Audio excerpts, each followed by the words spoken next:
What is going on, guys? It is your boy TKD123 here, back in here on PlayStation Sword. This is, of course, Save Slot Podcast, the weekly news show about any and all things PS5, PlayStation games, and PlayStation itself. With me, of course, my luxurious co-host, the ArachKnight. How are you doing, good sir? I'm doing well. How are you? I thought you'd say you're doing more than well, because we have a big breaking news, but we're going to get to that in a little bit. I just figured I'd tease the people.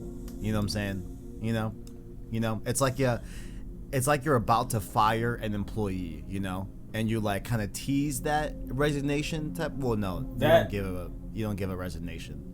That's anxiety. It's like, oh yeah, let me talk to you. Or it's like, hey, that's awful. After your shift, Chad, come to my office, Chad. That's horrible. That's the worst kind of example. That makes it seem like I'm leaving. But it's the opposite because it's great news. Something like that, yeah. Oh man, that was a horrible analogy. But how you doing? Doing good? Yeah, doing well. How are you? My little brother moved into my apartment, so that's been cool. developments. That's been cool.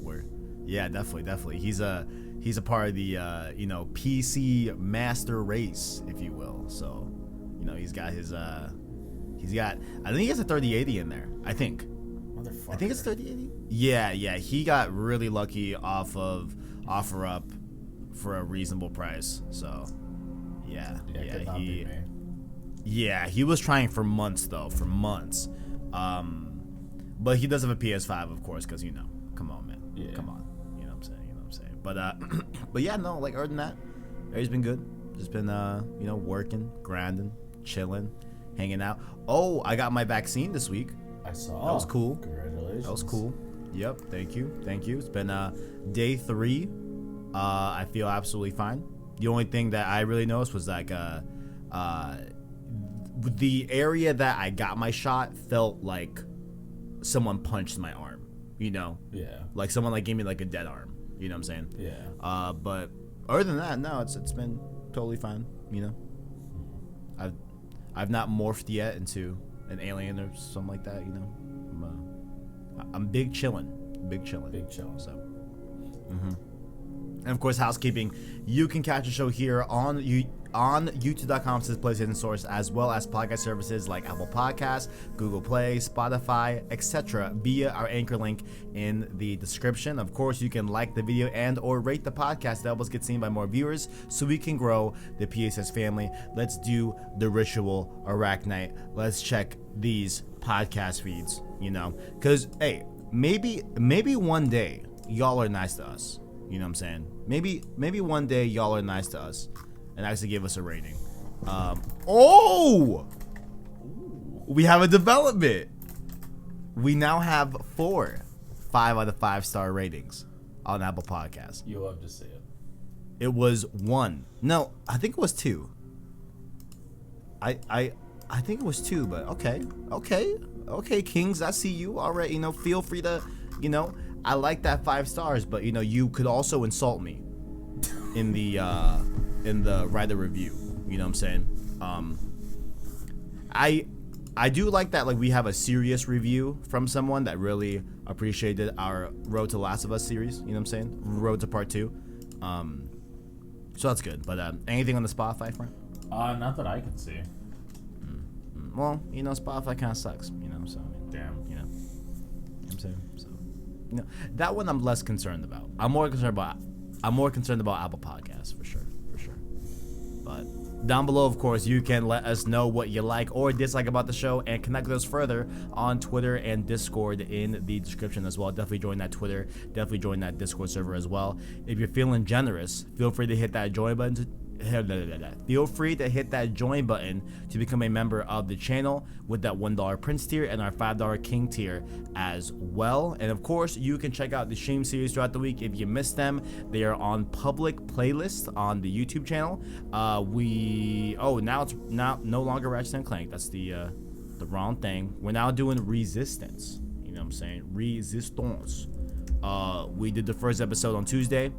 I was gonna do Thursday, however, my little brother moved in, so I was helping him move in. It took a little bit longer than expected. So we'll be back with Resistance next week, but we did do Metal Gear Solid 3 this week. We continued on that. But yeah, I've been talking too much about that, about all that rigmarole. ArachKnight, what have you been playing? I last week. Now, All right. okay. Well, because you have been playing some other things. Do we want to save that for the question of the week? We will save what else I've been playing. It was only one other game. But yeah, we'll save that for the question of the week. But I did finish Persona 4. I started, like, not last week, but the week before. 2 weeks ago, I started Persona 4. Right. I finished, I think, the day after we recorded the episode. Like, last week. My final playtime on Steam is 50 hours. And I did that in about 8 days. Okay, so 50 hours.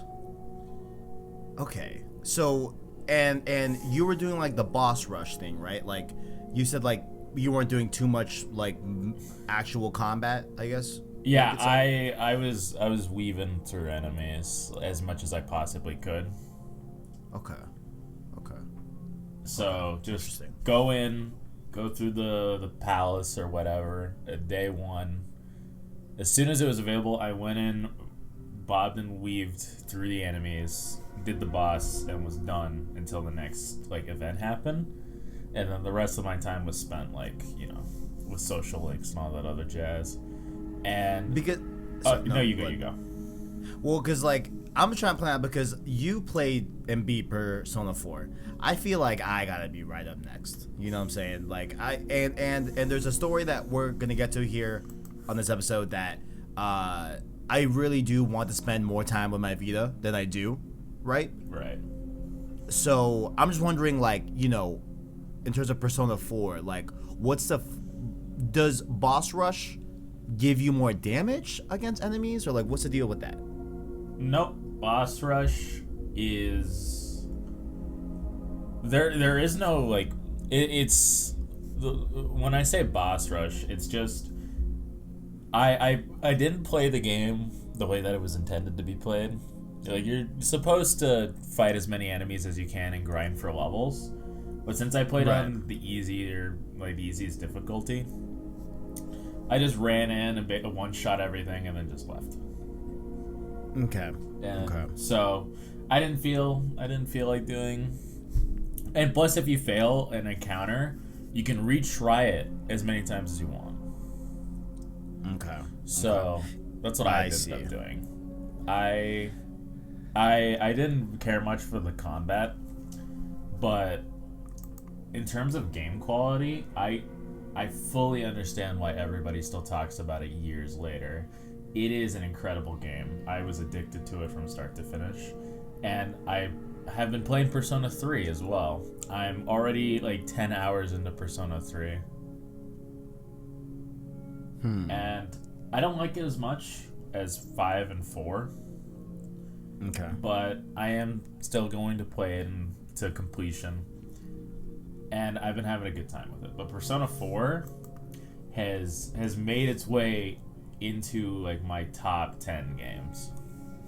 So Persona 5 versus Persona 4. What would you rank higher? I honestly think I like Persona 4 more. Holy shit! Look at that! Like, not by much. It, like, barely squeaks ahead. But I will be replaying Persona 5 Royal because it's been a while. So, and I will let you know my updated thoughts.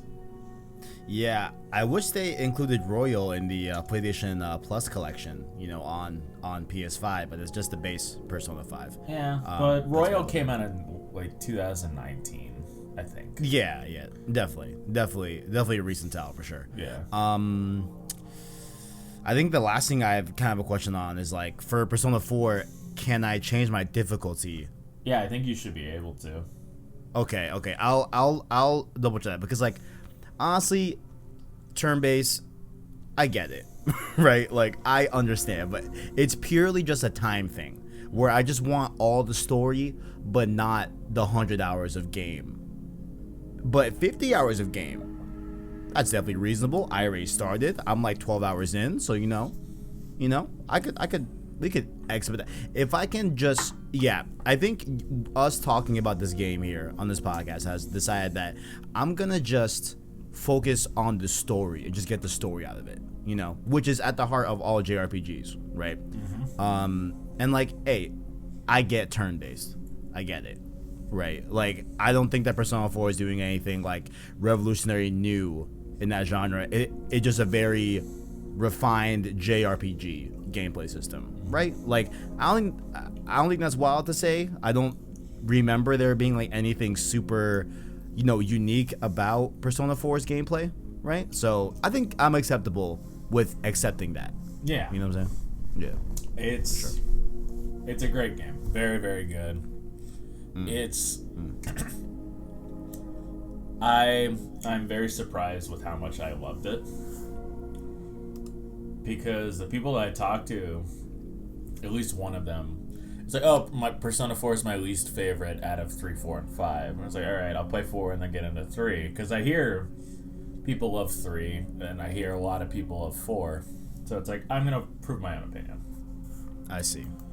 Yeah, because the older Personas were a part of the Shin Megami Tensei series. Is that correct? I believe they're all part of it. It's like Shin Megami Tensei Persona.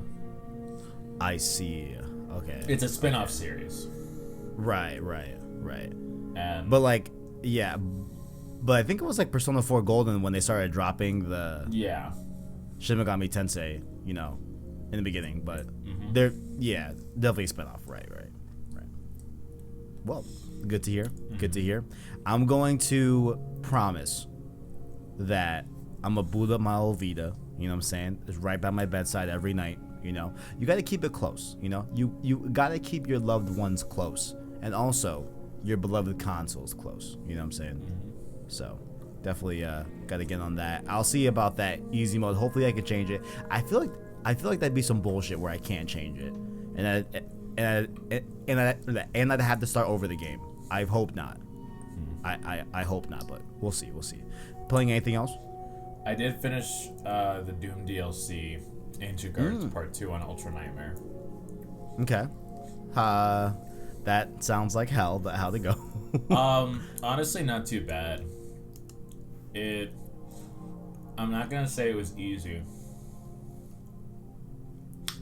but I did get pretty used to it after trying it a few times, where none of the encounters, like, there were only 1 or 2 encounters in the DLC where it's like, alright, I'm a little worried about this area. Other than that, very, very manageable. I did get soft locked a few times, and I fell through the floor and died. Really? Yeah.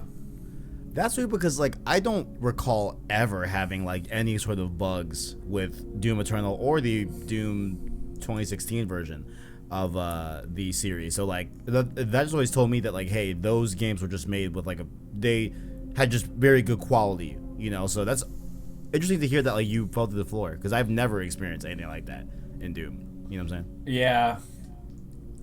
I don't know what happened. Like, it was one of the only times I've ever had a bad, like, not a bad experience, but just like a glitch or something like that happens. I've had a save file corrupt on me before. Like, my Ancient Gods Part 1 save got corrupted. I was like, great. So I redid that. And I see. Finished it on Ultra Nightmare. Wasn't too bad. That final boss is pretty boring. It's not great, but the final boss is boring in the DLC too, because the Doom Eternal final boss, I did not like it. Oh yeah, I didn't like him either. Doom doesn't do bosses very well. Yeah, definitely a weak point in Doom for sure. They do great encounters, like super fun encounters, but when it comes to like one big boss, nah. Yeah, no. So the final boss in the DLC is pretty boring. I didn't like him. I was streaming the game for some friends, and everybody was like, "Alright, this is boring." Like, it's like, yeah, but I'm almost done. Like, you just give me a minute. And I would.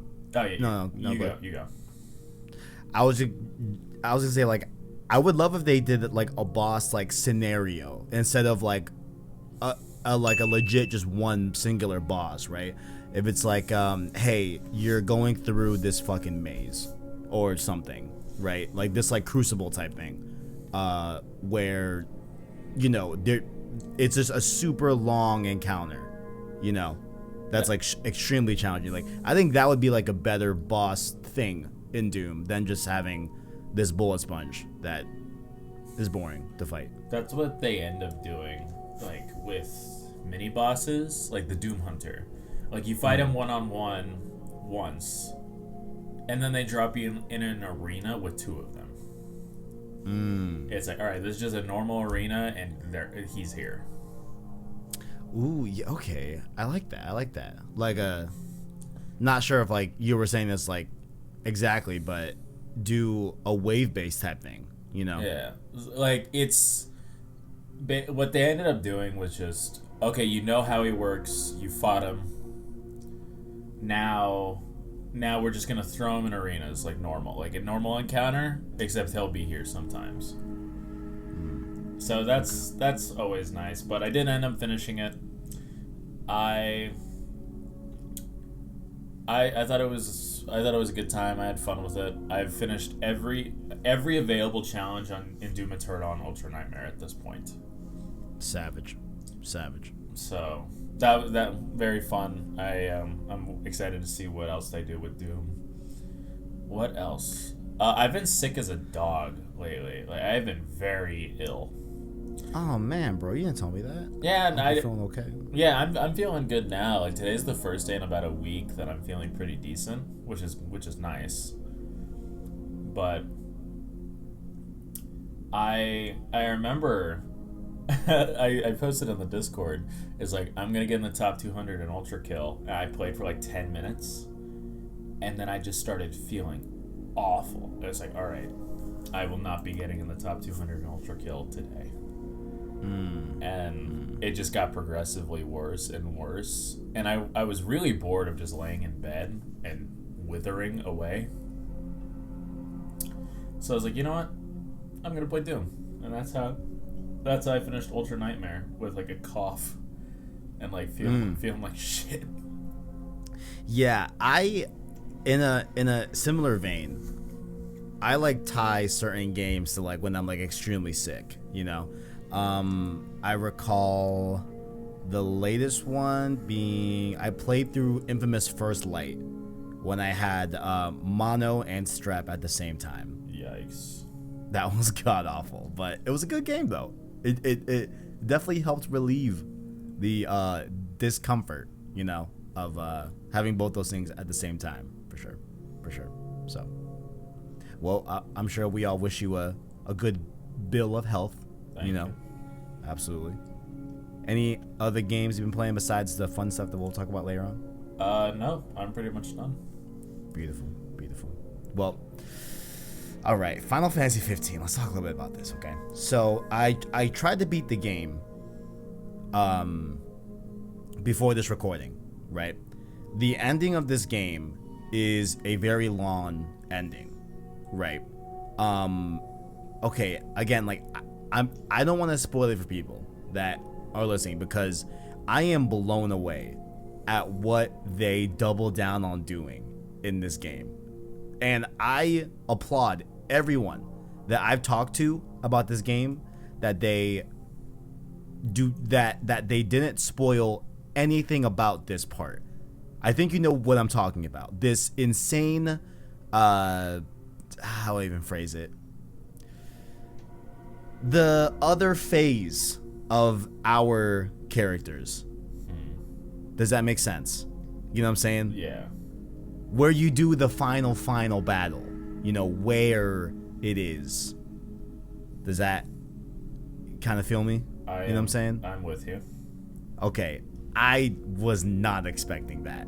And it is so cool, man. It's so cool. But the reason why I have not beaten it is because I was mainly critical pathing it, doing a little bit of side stuff, but mainly critical path. I have hit a point in the final boss levels where I'm a bit underpowered. Not too bad, but just enough, right? So I'm kind of backtracking, which I'm very happy about because, you know, I'm only like 20 hours in, and it kind of felt a little bit short if I were to just beat it right now, you know? Right.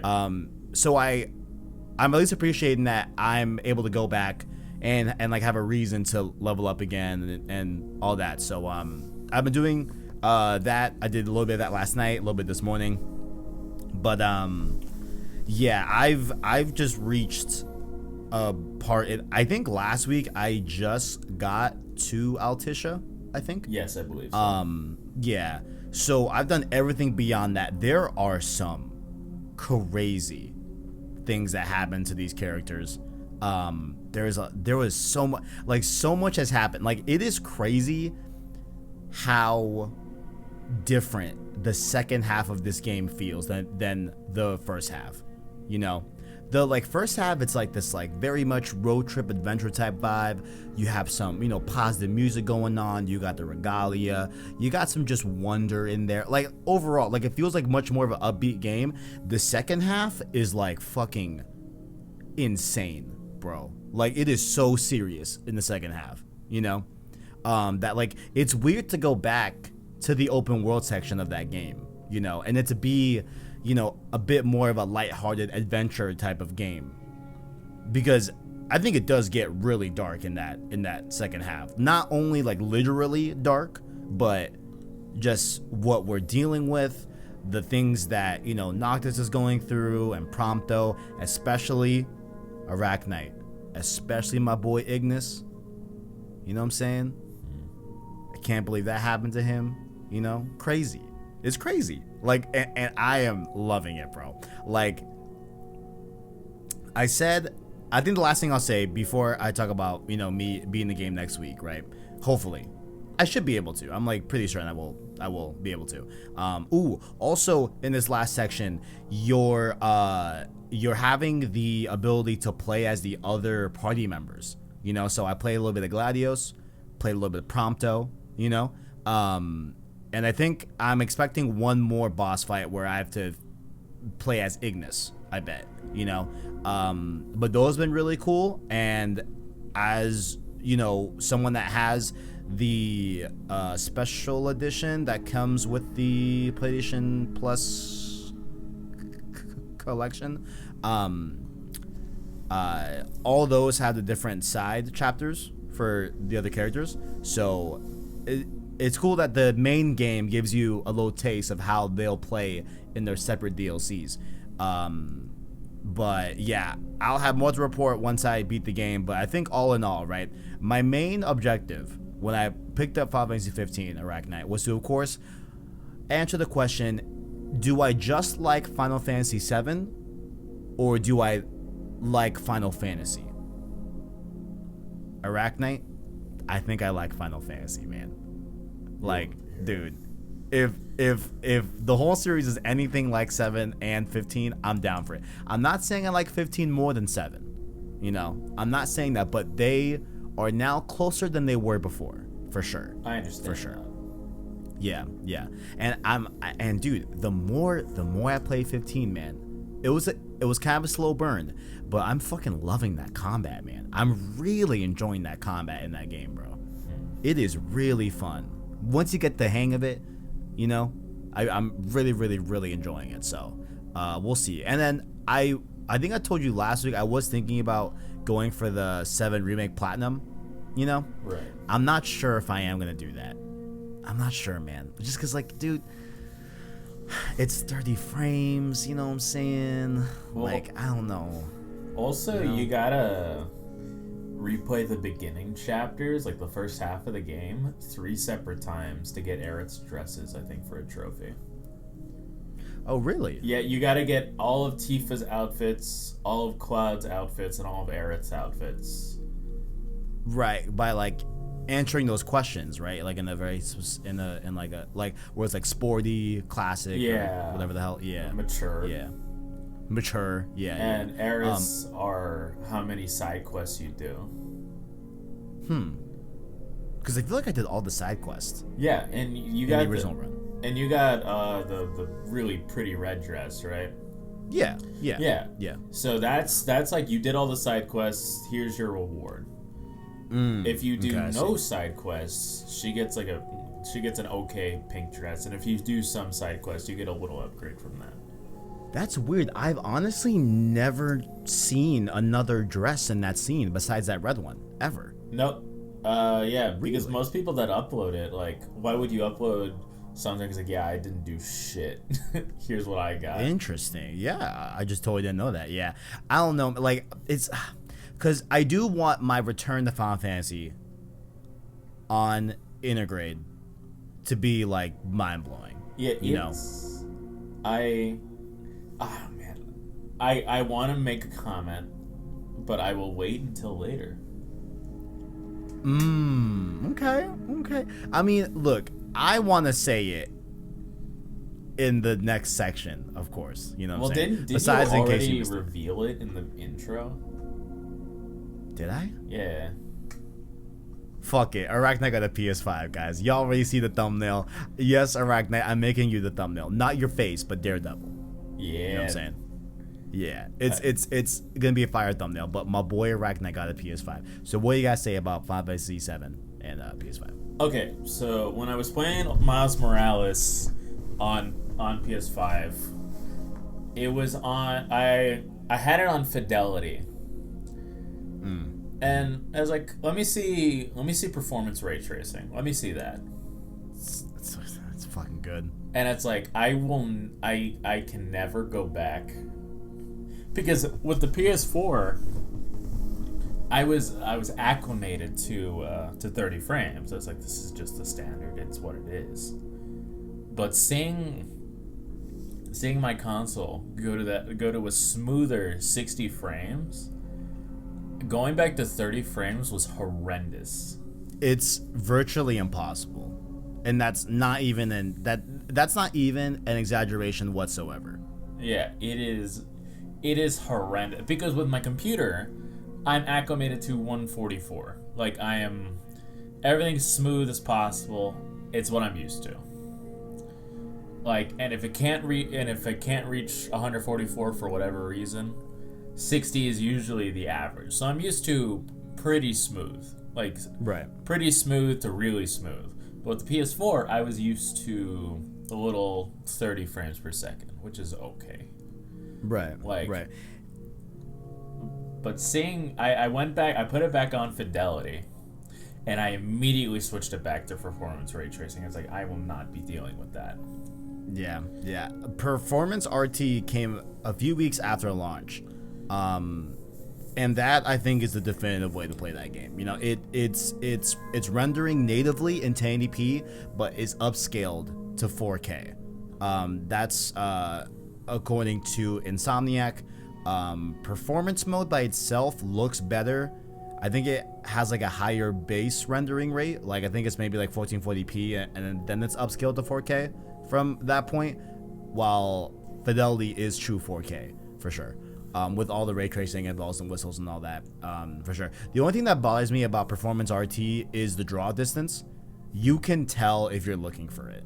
Yeah. You know, that's the only thing. But I would gladly take that. Gladly. But it's not a huge issue because, like, for me, it's like, I don't know, when I'm web swinging, it's not like I'm looking towards the horizon. I'm looking at my immediate surroundings. Yeah, definitely. So it's like, what do I need to swing off of next? Where do I jump to next? Where do I like web zip or wherever? And the only time I ever noticed it was when I was taking pictures, and I was taking a lot of pictures. Love to see it. The customization in Miles Morales, like taking pictures on the PS5 is so much more enjoyable than it was on the PS4, because the PS4, it didn't matter if I put in the effort for the shot and like did everything I needed to do. It just didn't look very good because of its like base resolution, because you were limited by 7-year-old hardware. But with the PS5, I can put it on fidelity mode, or I can keep it on performance ray tracing, and I can load the image in 4K. I can't wait for the next few weeks just to have you just explore games on PS5 because like you gotta hit up Ghost. You have to hit up Ghost of Tsushima. You have to hit up God of War. See how that thing looking, Yep. looking fire. I already uploaded my saves. Let's go. The only thing I will say too is that like because dude, I'm so in the middle. Like I might do it after this conversation, but I might not. I don't know, right? 7 Remake is, I would say, a pretty consistent 30, right? And if a 30 is consistent, that is tolerable, kind of. The worst possible scenario is an inconsistent 30, as we all know. That shit, no, fuck that. But if it's staying at 30,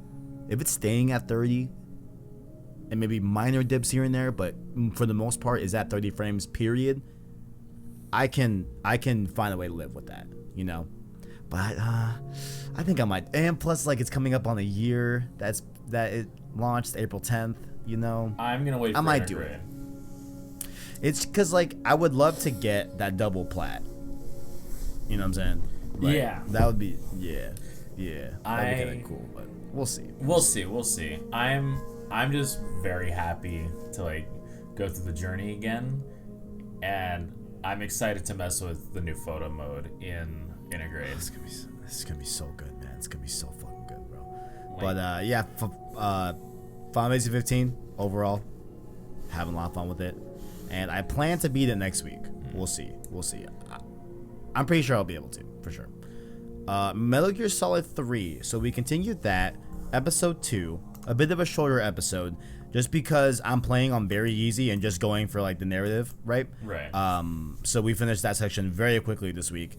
I gotta say, man, this game is weird. Yeah. This game is very weird. It's a really different. It's a much different game, is what I meant to say, than MGS2. Yeah, and like I'm not sure if I like it. I think I'm too early to even really give that statement. There are a lot of things in this game that like I'm not feeling, but there's a lot of things that I actually like that are new in this game. I love the camouflage system. I think that's a very neat and like quick, fun way to just play more. Just kind of like role play as Snake. Like you can imagine him changing up his face paint or whatever. I don't know. Like that stuff works for me, and it's satisfying to like see which combinations and which environments get you a higher percentage in that camouflage type deal. But this gentleman, Naked Snake himself, I'm not feeling him that much. He has a weird personality. He's not my boy Solid Snake. You know what I'm saying? Just a weird vibe. The boss battles that I've had are not super great. I don't know, man. Of course I'm still in it, right? We're doing Long Play Club, youtube.com/joyclicks, you know what I'm saying? So, of course I'm going to see it to the end, but as of right now, I'm not too hot on Metal Gear Solid 3, but we'll see. And of course, you can check out those streams every Wednesday on the channel, Metal Gear Solid Wednesdays. Definitely check out those streams there. I'll move on to another stream series that we started this week, Resistance Fall of Man. Have you played the Resistance series, ArachKnight?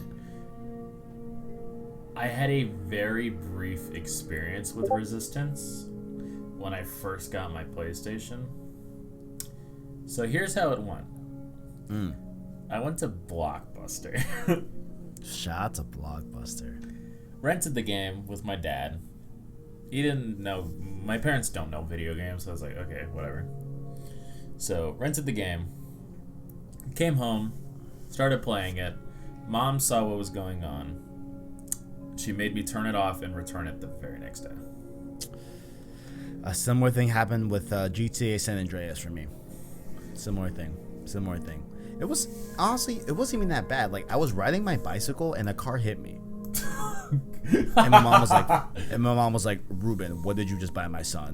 This whole thing. And so my dad had to take it back. Me and my dad, very confused, because like, I just got hit by a car. I don't think there was any blood, right? Definitely wasn't even that gory, considering it was PlayStation 2. You know what I'm saying? Yeah. But yeah, so you have a little minor sliver of Resistance. I feel that. My history, Resistance Retribution on the PSP was one of my favorite PSP games ever. 100%. I fucking love that game, right? And I also played Resistance Burning Skies on the Vita. Not a great game. That one, not that good. Resistance Retribution, though, fire as fuck. So those were my two touchstones into the Resistance series. But we started Fall of Man stream series. Those will be live Tuesdays and Thursdays here forward, you know, with the Resistance series and Metal Gear in the middle for Wednesday. Ooh, Metal Gear in the middle. I like that. Okay. I might change Metal Gear Wednesdays to Metal Gear in the middle. Anyway, Resistance Fall of Man. All right, this was a launch PS3 game. I gotta say, I'm pretty impressed. For a launch PS3 game, this thing doesn't look as bad as you think. It looks bad, don't get me wrong, but just not as bad. It plays, control-wise, it plays like ass. I do not like the controls in this game. They are, bro, like, what is it? L2 is to crouch, ArachKnight, and then R3 is to aim down sight. That's foul. It's like some weird shit, like Melee's triangle. It's like, what the fuck are we doing? Like, what are we doing with this control scheme? Like, what is going on? You know? Like, so, other than that, you know, once you get past the control scheme, I love the way they explain what is actually happening in this world, like this post, you know, World War II, we're in the 50s, the Chimera have been, you know, just kind of hibernating in Russia for decades now, and they just decided to just pull up and just start turning humans into other Chimeras and building their army from the inside of Russia out, and they're spreading towards the greater European and Asian countries as well, you know? It's really neat, man. It's a really, really neat story, you know? And it's crazy that Insomniac went from Ratchet and Clank to this, you know?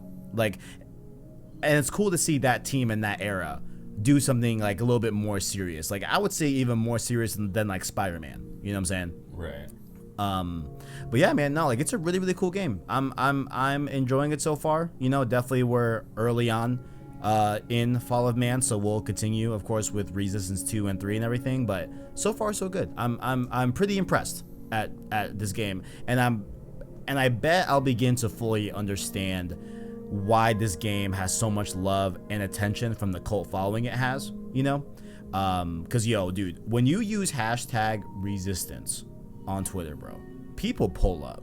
Like, I was pretty shocked, you know, at how many people were, I mean, number one, who came to the stream, and number two, who interacted with that tweet, you know, about, hey, I'm going to do the next stream series being Resistance, you know what I'm saying? So, definitely cool, man. Definitely cool. Last game here, I'm going to talk about which I am going to tie into a news story. It's ironically the last on the list, LMAO, but I'm gonna say it right here because it just makes sense. Rogue Company, I've been playing that. Me, my cousin, and my little brother, we're like maybe 4 scrims away from just going pro, just being a pro team, you know. The game, coming back to this game, has been fucking fantastic. And what's even more fantastic is that if you have a PS5, it is finally getting its PS5 upgrade. The Xbox Series X already got theirs. It was like early January, I think, so maybe February, but it was definitely already been out. But now they have detailed the Rogue Company PS5 version will be giving us 4K 60, and there will be another mode for 4K 120 if your monitor supports it. So, hey, you know me, 4K 60, I'm fucking down with it. This game still looks great on the console right now. Cause like, I'm convinced that there's no way Rogue is 1080p right now on PS5. Like, it just doesn't look like 1080p to me. You know, I can usually tell if it is that resolution, but Rogue never seemed 1080p to me. You know, the menus, yeah, for sure, but like the actual gameplay, I don't think it's in 1080p, but it's going to be looking better on 4K. Definitely expect a comparison video on that because I fucking love this game. I've said it here multiple times. It's my favorite multiplayer of 2020. The game's fire. Free to play, you know, and your account progress does carry over from multiple platforms. So if you start on PS4, you can jump to the PS5 version. with that transfer and all that great stuff. So yeah, I'm very excited for this PS5 upgrade to check it out because I fucking love Rogue Company. So I'm happy to hear that, man. I mean that genuinely. Not guys every in the pre-show. Not Guys in the pre-show. Never. In the pre-show, right there's like, you can't feel like a mobile game. It's so easy. Yeah. I'm sorry. I'm built that different. I don't know what to tell you. Nah, man, I feel you, bro. No, I feel you, bro. It was very simple when I played it. However, there's nothing wrong with that. Not every game needs to be you're juggling 50 things at once. Like, that's overwhelming. So just nice guns, like good combat. I did like the mobility. I do appreciate good mobility in games. Oh yeah. You know what it is about Rogue Company? It's that you can switch shoulders when you're not like aiming down sight, but like when you're in when you're in the aim down sight reticle mode in Rogue, you can switch to left or right shoulder so quickly with just a tap of fucking R1 that it's so satisfying, man. There's just so like I think the controls are great, how smooth the game runs, how the like when you get stomped in Rogue, it's very apparent that you just faced a very good team. Like there's not a lot of like bullshit where you are losing for stuff that is not really because the other team is good.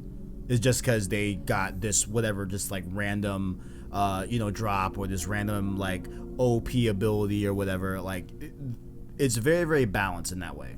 It's all based on skill. Absolutely. Fucking love it.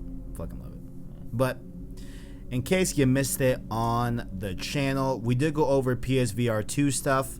We talked about finger tracking, dual analog sticks, and more. Definitely go check out that, as well as, of course, our 2 stream series that we did this week were Metal Gear Solid 3 Episode 2 and Resistance Fall of Man Episode 1. So definitely you can check that out as well. And we also did an Avengers PS5 upgrade comparison video as well. So you can check out the PS4 version running on PS5 versus the base PS5 as well. So yeah, definitely check out those on the channel. You know what I'm saying? Pretty reasonable week on content, nothing crazy. But I think moving forward, I haven't said this publicly, but like I think I'm gonna do a Monday video, Wednesday video, Friday video, and then the streams Tuesday, Wednesday, Thursday, podcast Sunday for save slot, and maybe you'll get another Saturday podcast coming up here pretty soon, guys. You know what I'm saying? Road to Rift Apart. That's all I'm gonna say. That's still cooking in the background. You know what I'm saying? But ArachKnight, it's time for I guess technically the last time in this shape, form, or fashion. ArachKnight, how is your PS5 watch going? Pain. Say the words. What? So I was like, hold up. It's over. It's a wrap. It is over. And do you want to know the story on how I got my PS5? Okay. Please. Like, or do we want to say that till the end? Fuck, man. I don't know. We'll say it now. There's no reason in waiting. Say it now. Okay. Yeah, so I was playing Persona 3 and I was like, all right, I'm going to get a drink and check Twitter. I'm just going to, it was like 4 in the morning. I couldn't sleep because I was dealing with like body aches. So I was like, I'm just going to play some Persona. So I was playing Persona, check Twitter. I see cheap ass gamer tweet out like PS5 disc only, available for Target pickup. Like pickup only. It's like, whatever, I'll try my luck. So I click the link on my computer, and I'm going through everything, and I click my closest Target where I live. And I try, and I click finalize order like 10 times, nothing. It's like, all right, whatever. It's just another one of those moments. So I switch my target to another target. I try it again, nothing. I go one more time, a target that's a little bit away. Like, not horrible, but it's a decent bit away. And I was like, whatever, this is the furthest I'm gonna go. So I click it a few times. It was like, oh no, not getting a PS5 tonight either. So I go to refill my hydro, come back to my computer, and I see the confirm button. Like, it had gone through. It's like, are you sure you want to do this? It's like, wait, and I was like, you're joking, right? Pause. When you said, are you sure you want to do this? Why did I imagine Joel? Yeah. Ellie, you sure you want to go through with this, kiddo? Yeah, it's like, hey, you got $500 to spend, kid? You sure you want to go through with this, kiddo? So, okay, go ahead.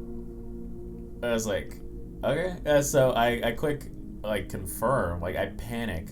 And again, let me reiterate, it's 4 a.m. I said as like, what the fuck a little too loud. And I could hear, like, I was like, oh, I woke someone up with that. And it's like, whatever. So I panic. I go to my computer and I click confirm. It's like, please don't be too late. Please do not be too late. Holy shit. And it goes through. And I get the notification from PayPal that the transaction was going through, that the money had been taken out of my account. Let's go. And I get the email saying that my order is being prepped. It's like, all right, like, temper your expectations. People have gone this far and their orders have been canceled. I'm looking at you, Walmart. Looking at you, Walmart. So it's like, I'm going to take a breath. And my mentality was that of just expect nothing. It's like, right. Expect your order gets canceled right now. So, because that's happened to me before. I almost got a graphics card and it got canceled. So I was like, whatever. So I go about my night. I finish playing Persona. Save. I go to bed. I wake up in the morning to check. You remember how I talked about those, like, the whole stock craze about a month ago?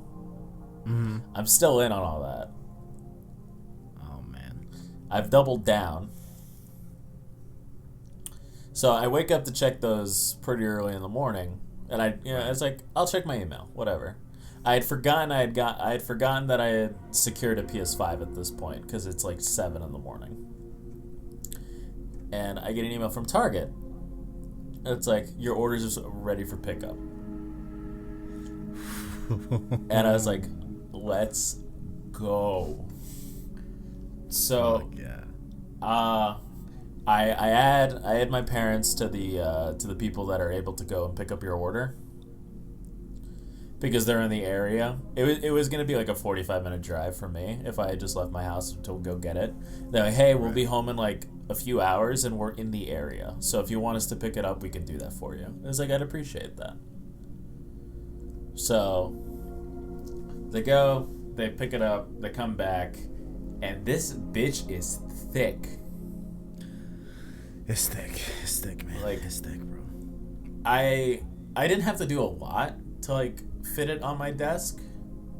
Okay, for real, right here, ArachKnight, I'm gonna let you finish, but I want to hear this shit. Okay. In a full entirety. You know what I'm saying? Right. I feel like an asshole because I definitely just cut you the fuck off. Oh no, you're totally hard good. Stop. No, Hard you're stop. totally good. You're totally good. Now we're gonna blaze through these topics very quickly because fuck it. Okay. I just want to hear about the PS5 first impression. So that's the story of how you got it. Yeah. I can't believe it. You know, I tried this week as well to no avail. I was really worried about that. Yeah. That's why I double checked you. I'm like, hey, did you actually get one, or like, are you capping? Because like, I'm definitely trying to pull up with a PS5 for you on Save Slot, but sorry, this is great. This is fantastic. You'll love to see it. We both got PS5s. Fantastic. However, those in Egypt probably a little bit of a sticker shock here because in Egypt, pre-orders did open for PS5 this week, and they opened on the 25th, and the console now is going for 15,999 Egyptian pounds. With when you exchange the rates, it's $1,000 in Egypt. Jesus. So that is quite upsetting. A spare DualSense is retailing for $126 when you do the exchange rate, and the Pulse 3D Wireless headset is $177. Yeah, I didn't know that they were that high. I don't know if it's like something that is just only for the PS5 of why it's so high right here, right now. But I know like in Brazil, they have really high, I think it's import taxes or something like that for different tech, you know, so they tend to have a very long standing, like, you know, PS3 scene over there, and like even PS2 scene there, because getting a new hardware is like so expensive over there in Brazil. So yeah, I feel for you. I feel for those in Egypt, you know what I'm saying? Like, hope you're able to get a PS5 at least a reasonable price. You know, because $1,000, yeah, that's double. It's that's literally double. But episode 10, of course, we got a few topics here. First up, just want to do a quick PSA. Everyone should go to PS Store and redeem those play at home games, you know. I think you still have time for Ratchet & Clank for the month of March. But you also now have Abzu, Enter the Gungeon, Res Infinite, Subnautica, The Witness, Astrobot Rescue Mission, Moss, Thumper, and Paper Beast that we did talk about last week as well. So definitely get those. Those are now available on the Play at Home section in the PS Store. And of course, do remember on April 19th, Horizon Zero Dawn will be available for Play at Home as well. So definitely be on the lookout for that, and we will definitely remind you when the time comes for that as well. So ArachKnight, now you can do that. You know, no. Well, you could on PS4, but yeah, you know, now you can do it in a higher resolution. You know, does the PS Store run that a full 4K 60 frames? I think it does. The PS Store, I went in there like as soon as everything was set up, because I wanted to I bought Demon's Souls immediately. Beautiful. And I got the Spider-Man Remastered, so I just put them both on one cart and paid for it. And I forgot how garbage the PS4 store was. Yeah, definitely. I'm not entirely in love with the PS5 PS Store for some reason, you know? I don't know why I don't really like it. I don't know. Like, it... I don't know if I actually like it baked into the UI. I don't know. I think I appreciate it. I like it. It's simple, but I don't need something flashy. That's also another thing too. Like, it's definitely functional, right? Like, it's not like there's anything that it doesn't do that, you know, previous stores did, right? Definitely faster, all that good stuff for sure. So maybe I'm just wrong. Yeah, I could be wrong. Well, it's an objective thing. True. Speaking of PlayStation Store, of course, this one hit earlier in the week, and this one kind of hurt my soul. This one's hurting my soul, guys. I'm not gonna lie to you. This was gonna be the main topic until we had the big news of ArachKnight getting a PS5. But starting off here, of course, there are some rumors going around that PS3, PS Vita, and PSP PlayStation stores on those hardwares will be ending this summer. Okay, so this comes from a report by The Gamer. I'm reading off of Push Square, link below in the description. But The Gamer says that Sony plans to shutter the online stores associated with its PlayStation 3 console and handheld devices PS Vita and PSP. That means that you won't be able to purchase digital versions of any games listed on the storefronts. The PS3 and PSP shops are supposedly being taken offline on July 2nd, 2021, while the PS Vita gets a little bit longer of a wait until August 27th, 2021. So there hasn't been any type of Sony confirmation, but they did say that, you know, the guys over at The Gamer say that they have sources coming from a quote they have sources that are quote familiar with the situation, unquote. this one hurt, ArachKnight. This one kind of hurt, man. You know, this one kind of hurt. You know, I guess I'll throw it to you. Like, what do you think about this? I don't understand why they're doing it. There is a question of why, right? And it's like, of course, server space costs money, right? Infrastructure costs money.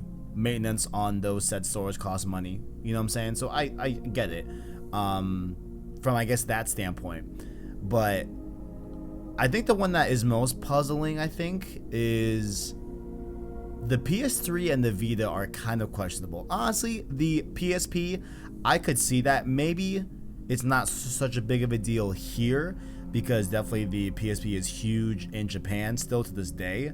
So maybe over there they feel it a lot more on that side. And even like with the Vita, I get it. It's not the most popular handheld by any means. Sure. It's the wait what? Should be. It's you see, it's the best one. It's the best one. You know, fuck the Switch. I'm just kidding. The Switch is a console. Like it has the Switch is a console with handheld capability. But the Vita is a handheld like through and through, in my opinion. No, I am on a similar page as you. I have said that publicly, ArachKnight. People don't like when you say that. People do not like when you call the Switch a console, apparently. You think the machine isn't your friend. Like, stop, like, oh, you can't say that. Fuck you. I'm saying it anyway. Yeah. like honestly, I view my Switch more like a traditional console than a handheld for a variety of reasons. So I'm definitely with you on that for sure. Definitely with you on that, you know. But I understand, like, you know, the Vita never really took off in like any true significant way. But where there are things that don't make sense here is that there's a brand new game coming to the Vita this year. It's coming out next month called Scourgebringer. I think we talked about it here, or maybe I mentioned it on stream. I forgot. But you know, there's still stuff coming out for the Vita, right? Not a lot, but still some stuff. So I'm interested to see if this is even true, you know. I think the PS3 one definitely hurts a little bit more close to home for sure. My PS store on my PS3, bro, I don't know what it is. I don't know if you have a PS3 at your house. I don't know if you've accessed it in a while, but I can't buy anything on the PlayStation Store anyway on the console. I have no idea why. I just go to any game, any DLC, whatever. I do not have a buy button on my PS Store, on my PS3. I have no idea why. No idea why. So I've already been kind of used to that. But yeah, man, like this also opens up a really big question about, you know, how do we manage digital libraries, right? Like I have plenty of PS3 games that I don't have downloaded onto my PS3, so those are effectively, unless they have a sort of way where I'm gonna be able to download those games, which I don't think we are gonna be able to have, you know? Yeah, like so, you lose your game, you don't own it anymore. Yeah, it's like, I know with like a digital purchase, you know, you buy the licenses, I guess, you know, but yeah, like it's a very interesting question. Like, yeah. What do you think? Yeah. When you remove the facet and the ability of a consumer to use your product, like digital libraries, you push them in the direction of emulation.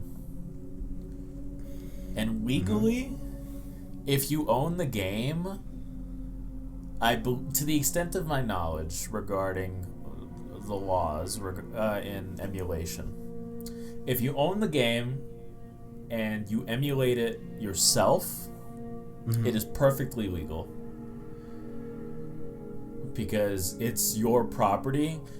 Where it becomes illegal is when you distribute that publicly. I see.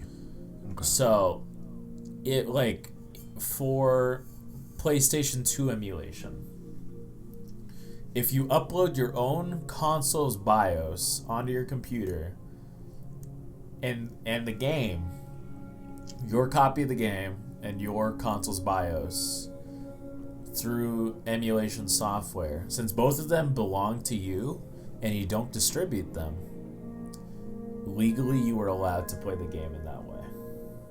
I see. Like, so when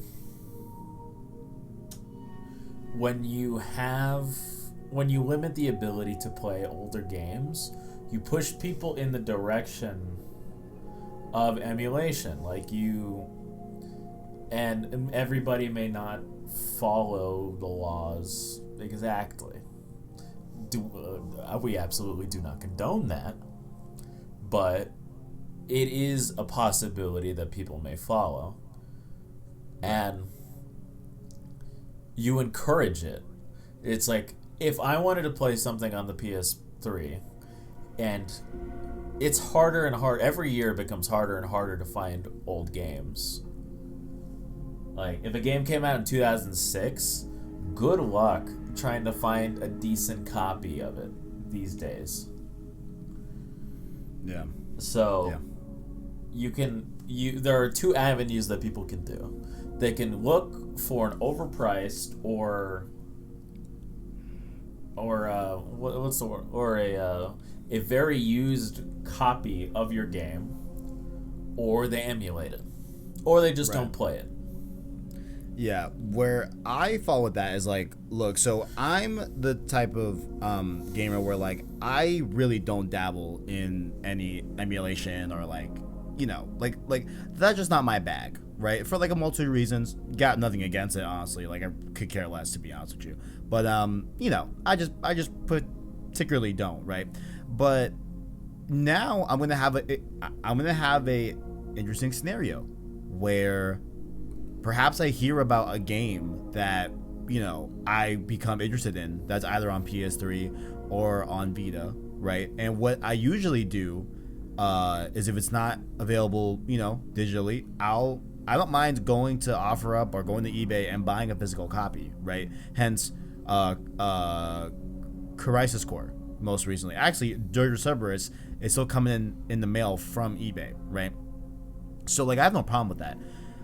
But there's some digital games that are on Vita, that are on PSP, that are on PS3, that never got a physical release. So at that point, right, I am going to play a game that I want to play, right? Right. So I think if you remove the opportunity for me to legally purchase a game, I'm going to emulate it, and I don't see the issue with that.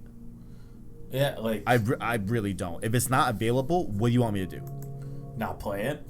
Yeah, like, come on, like, what the fuck? I'm just not. No, I'm a capital G gamer. You know what I'm saying? It's just, it's. I don't know. I don't understand the thought process behind it. Yeah. It's like, I get that eventually they had to cut the servers. I get that, right? But I think that there should have also been a fallback of, like, hey, you know, they're not gone completely. Like, blocking new purchases, sure, all right, it's kind of shitty, but okay. But at least being able to have the ability to re-download those purchased games before, I think is another big question that I don't think that we have an answer to yet. But there was some cool things this week as well that kind of ties into this whole thing. This came out shortly after the rumor going around where the PS3, Vita, and PSP stores are going to be closing this summer. Allegedly, it's a rumor, again, not confirmed. But there was a new patent that was filed that a Redditor found that says the following: a trophy trigger is detected during emulation of the game by comparing a memory value of the emulated game to a predetermined value and assigning the one or more trophies to the user based on the detected trophy trigger. So this is a trophy system that, like, so it's essentially trophy support for emulated games, right? This isn't necessarily new. There were other patents similar to this, you know, back in early PS4 days. I do remember this, and this was kind of used for some PlayStation 2 games that came out on PlayStation 4. But I think this patent specifically is, I think, going to facilitate, like, the mobile platforms like Vita and PSP maybe, and maybe, you know, other consoles as well, right? So this is another thing too. Like, is this telling that they have some sort of plan to be able to have us have access to these, to this old software, right? Like, who knows, right? Yeah, I don't know. I don't know. It's an announcement that rubbed a lot of people the wrong way. Yeah. And I'm with them. Like, it saddens me, but when you limit people, they're gonna find another way to do it. If I want to play like a PS3 game, because I have Infamous because of the Sony hack of 2011, right? Absolutely. It is my own. I only have Infamous 1 digitally. And I know that you could probably say it's like, oh, just use PS Now. You were limiting me, like you were tunneling me, like to buy a subscription to play a game I already own. Yeah. And that sucks. Like, I'm not gonna do that. Definitely. Is PS Now worth it for other avenues? Possibly. But if I only wanted to play this one game, and I no longer can because you just don't feel like keeping your stores up, and I lose ownership of my game, that sucks. Yeah, definitely. Like, and I do think that so hear me out on this. I think this is the last point I'll make, right? So I had a much longer conversation about this on Joyclicks Gamescast this week, right? And I think what would be the most realistic, and I think maybe the best option for realistic options, right, is I think they really need to take a hard look at PS Now, okay? Because that's been the kind of answer, like a shitty answer, right, in comparison to other people doing it on the market, but a loose answer to how do I play PS3, PS2 games on my PS5, right? Is through PS Now, right? I am playing through Metal Gear Solid right now via my PlayStation Now subscription. I did God of War, etc., right? I think what they got to do is they got to take a really long, hard look at PS Now. Whatever cell processor mumbo jumbo magic that they did with PS3, they need to, like I said with the PS Now rant that I did a few weeks ago, figure it out. Figure out how we can download games, because quite frankly, streaming doesn't work for a lot of people. It just doesn't work, and trust me, if I had the chance to download the PS Now games as opposed to stream it, I'm gonna fucking download them every day of the week, period. Every day of the week, 100%, absolutely. It just so happens that, hey, I have a internet that streaming is not the worst thing in the world. You know what I'm saying? So that's where I'm at, right? Where it's like, if they, want I think an acceptable way to alleviate this, I would figure out PS Now, get downloads going for all the generations, and put, and start putting the old PS3, PS2, maybe figure out ways to do Vita games and PSP games, you know what I'm saying? Those, I don't know how that would work out on a controller layout, right? But make those available to PS Now, but they gotta be downloadable. They just have to be, And like, I know that doesn't fix the issue that you brought up, where it's like, hey, I paid for Infamous, or I paid for X game. I don't want to have a subscription to access those games again. That's a very valid point. I don't know how they fix that, to be honest with you. I have no idea. Wait. I don't know. They have the game like on PlayStation Now. You can download the game, right? Or at least most games. Okay. What's stopping you from having a PS3 and downloading it from the PS Now servers? Like, it's like, oh, you own this game, and we can verify that through your account, and you want to play the game you own, just link them to the, I don't know. Like, Yeah, man. Man. Like, yeah. I'm on a podcast. I don't know, like, you think I know all the nitty gritty about all that? Like, no. Something that just came to mind. Bottom line, of course, Microsoft does a way better job at backwards compatibility. That's obviously, that's been a fact for a very long time now. You know what I'm saying? But another thing about Microsoft, that honestly, I want to hear your thoughts on this, of course. Reportedly, they are opening to buy Discord in a few weeks here for $10 billion. Now, of course, this doesn't really tie in to PlayStation really at all. I just want those in there just because I use Discord a lot. This show is brought to you by Discord. You know what I'm saying? And I just want to hear your thoughts. So, I don't think there's anything really I have to read here on the article. Once again, link below in the description. Just people that are familiar with the matter say that they're buying Discord for reportedly $10 billion, which I think is a interesting number. You know what I'm saying? But what do you think, ArachKnight? Are you okay with this? Not really. It's Microsoft choked the life out of Skype. Because when you when you remember 10 years ago, Skype had a leap and a bound above every other communicator out there. That is factual. Discord wasn't even a thought. Oh, it might have been. I don't know. It wasn't a thought to the public. And you know what they did? They choked the life out of it. Like, you tell me anybody out there still uses Skype, you're a liar.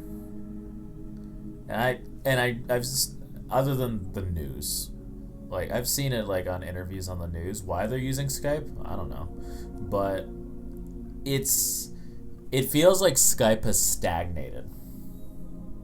From everything I've seen of it, there have been no improvements on Skype whatsoever. Yeah. Discord has gotten pretty decent updates throughout the last few years that I've been using it. And it's game-centric, which is something that a lot of people appreciate, you and I included. I can see a lot of benefits for it, but I also can see Microsoft's track record with acquisitions such as these. And it's something that I'm concerned about. But fundamentally, being happy or not isn't going to change their decision on it. All I can hope for is if it goes through, then I hope they treat it well. And if it doesn't go through, well then I hope Discord continues on the same path because I've been enjoying it. You said it very nicely, and I appreciate that. I think they're going to fuck it up. I think they're going to fuck it up. You know, of course, the obvious direction, the obvious comparison is Skype, where Skype is next to irrelevant at this point. Yes. At least in our spaces, and I think overall as a mass, right? Like, I do find it weird to see, CNN is using Skype. Like, okay, that's okay. I mean, what else would I guess Zoom, right? Yeah. Which, like, even when you look at that, like, Zoom came out of fucking nowhere and dominated quarantine. How did Skype not do that? Skype had every possible advantage. Yeah, and they fucked it up. It was like a race, right? Like a 100-meter dash. But Skype got to start at 50 meters. True. And they ran to 70 meters and then just ate complete shit. Yep. Like it was bad. It was the kind of fall that you turn away from, but like keep your eyes open just a little bit to see. There is a majority of people that probably have never even heard of Zoom before quarantine. No, yeah, Zoom came in and started swinging, and they fucking nailed it. Look at them now. They made all the right moves. Yeah. Yeah, and of course Discord a slow burn, but I really think is, you know, the sequel to like TeamSpeak, the sequel to, you know, Skype, right? And those platforms not offering what we value in those type of you know, software systems. And Discord, I feel like is in a very good place right now. You know, you can feel every update getting better. Like at least I do personally. And I just feel like this is, you know, I mean, hey, shout out to those that own Discord. Yo, get that bag, King. I can't even hate. I can't really even hate. But yeah, 10 billion. Come on now, that's like dynasty money. You know, that's like, hey, you're a couple generations ahead. They're gonna be fine. You know what I'm saying?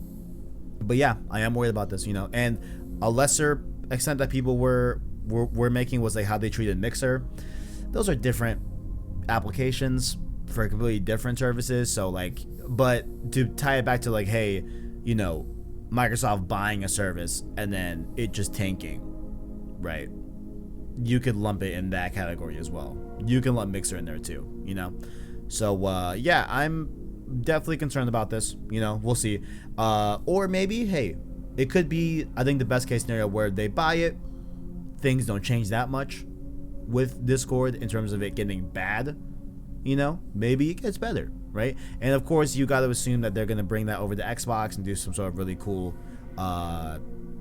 you know, ties with Xbox and Discord, right? So that's also a possibility, which wouldn't be too hard to believe. So yeah, we'll see how that goes. But Discord, please be okay, King, because Discord connected us all through quarantine too. You know, I definitely appreciate Discord during quarantine. Oh yeah, sure. No, for sure. But next up here, you know, this really old, you know, indie game, I guess, that a lot of people like. I think ArachKnight likes it. I don't know. You know, I like hear it here and there, you know, around the world, if you will, around the Twitters. You know what I'm saying? This obscure game called Bloodborne turned 6 this week. You know, that's foul. I was a freshman in high school. Yeah, bro, it's 6 years old, man. Yeah. Dude, I was a freshman in high school. 2015. I was a baby. Oh, yeah. I was an infant. I was practically a newborn. I talk a lot of shit about Bloodborne, right? And, you know, I may or may not have tweeted this year that, oh, the Bloodborne stream series is definitely happening this year. I may or may not have said that. That's still up to be determined, you know, like that's still undergoing like an investigation if that tweet was during a hack on my PS Source Vids account, you know. But I will say, to give Bloodborne credit, obviously, all jokes aside, a lot of people love the game, right? A lot of people adore that game, right? And it does mark the first like heavy hitter outside of the launch titles for PS4 that really got PS4 going. You know, we all talk about, of course, 2014 not being the greatest year in PlayStation 4, right? But 2015 with Bloodborne was really the start of the momentum that the PS4 got into the late gen. But of course, I know that you are a big fan of ArachKnight. You have any happy birthdays, any thoughts about Bloodborne that you would like to say to the people? It was a good start to my experience with the Soulsborne kind of games, because I played Dark Souls when I was younger, like in my teens, like early teens, and I got my ass beat. I did not have the hand-eye coordination to handle Dark Souls when I was like 13 years old, 12, 13. So I put it down for a few years. And when I came into Bloodborne, I still wasn't ready. I don't think anybody's ever walked into a Soulsborne as like, yeah, I'm kicking ass just from the get-go. Right. It's a skill. It's something that you develop as you play, because each game plays differently. Like, I know they call Fallen Order a Souls-like game. Like, Bloodborne is a Soulsborne game. it's each game you walk into, at least in my experience, you have to walk in with the mentality. It's like you're gonna try your best and you're gonna have fun while you do it, but you're gonna get your ass beat while you do it. It's just the name of the game, but